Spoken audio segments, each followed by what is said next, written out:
Saudara-saudaraku yang terkasih, selamat berjumpa di Renungan Harian di channel Katolik kita.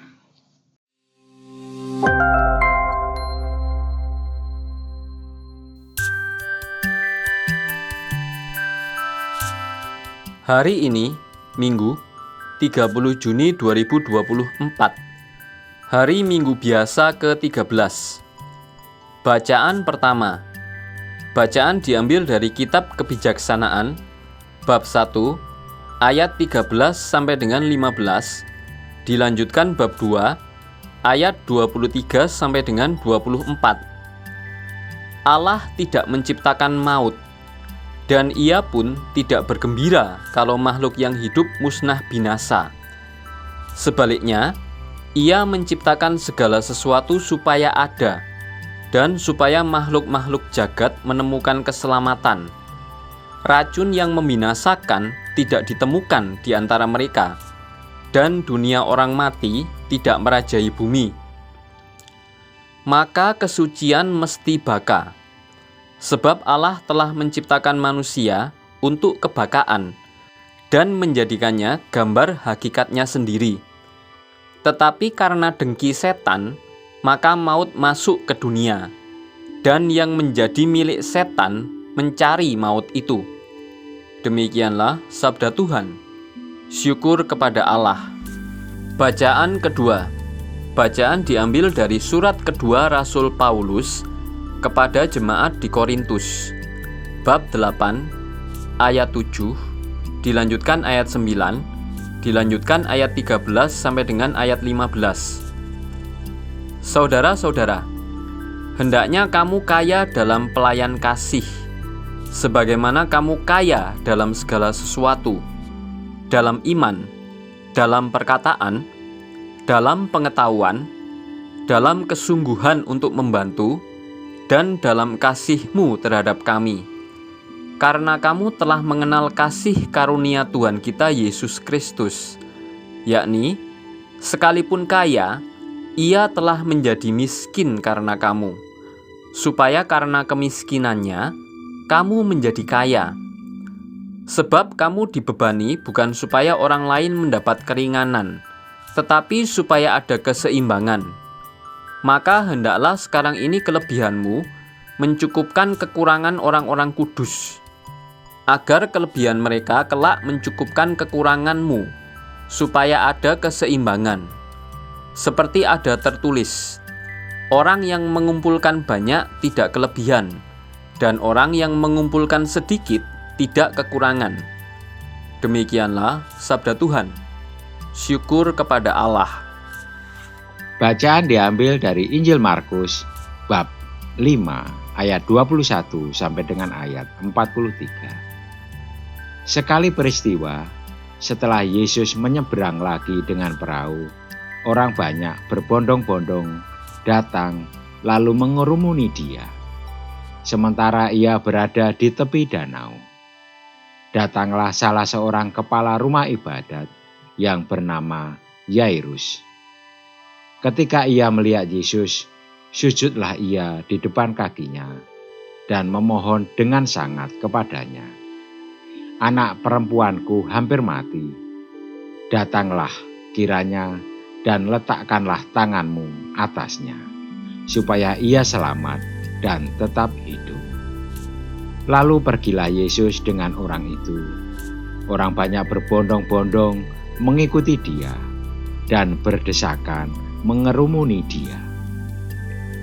Ketika Yesus masih berbicara, datanglah orang dari keluarga kepala rumah ibadat itu dan berkata, "Anakmu sudah meninggal.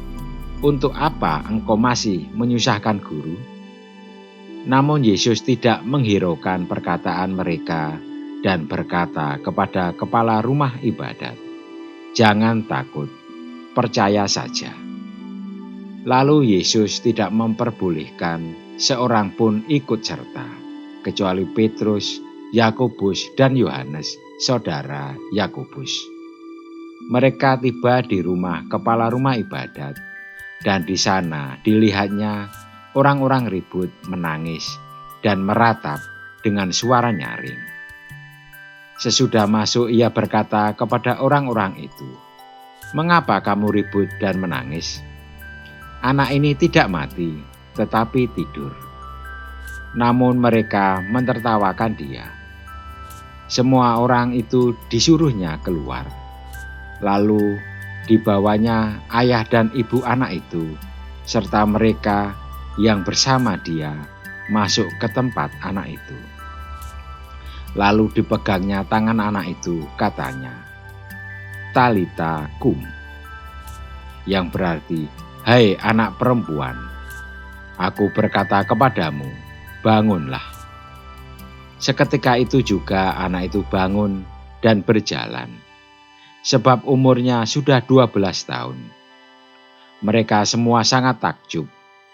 Dengan sangat ia memperingatkan mereka supaya jangan seorang pun mengetahui hal itu. Lalu ia menyuruh mereka memberi anak itu makan. Demikianlah sabda Tuhan. Terpujilah Kristus.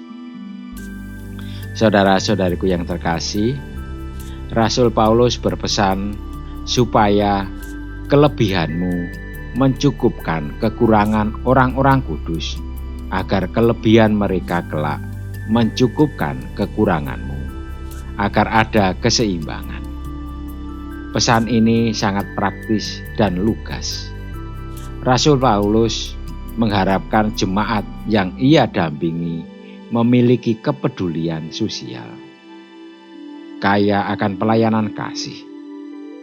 Hal ini didasarkan pada kenyataan bahwa Yesus sendiri telah melakukannya.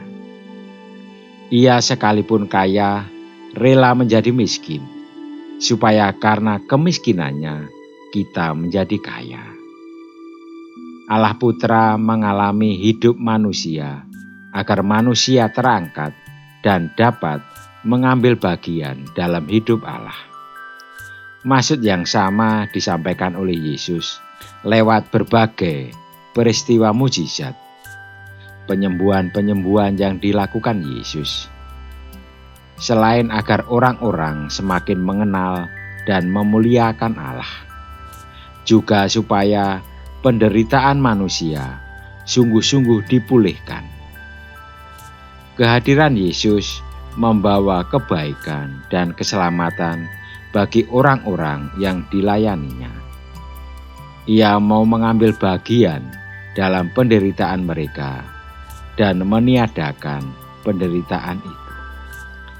Peristiwa mujizat penyembuhan hendak mengatakan bahwa Allah menghendaki manusia hidup kembali, hidup bahagia, bukan menderita. Allah tidak menciptakan maut, kata kitab kebijaksanaan. Ia justru menciptakan segala sesuatu supaya ada dan memperoleh keselamatan. Sebagai pengikut Kristus, Sang Guru sudah menunjukkan bagaimana manusia sejati perlu hidup, yaitu dengan menjadi kaya akan pelayanan kasih. Sebagaimana Yesus yang rela terlibat dalam penderitaan manusia dan memulihkannya, kita pun dipanggil untuk bahu-membahu, saling melengkapi, tolong-menolong, agar dunia ini penuh dengan kasih yang mendatangkan kebahagiaan. Pertanyaan seperti mengapa ada penderitaan di dunia ini kerap dijawab dengan menuduh Tuhan sebagai oknum yang kejam, tidak mau baik dan tidak maha kuasa. Akan tetapi sebenarnya pertanyaan seputar penderitaan lebih-lebih adalah pertanyaan kemanusiaan. Ketika ada pribadi yang mengalami penderitaan, di manakah sesamanya manusia?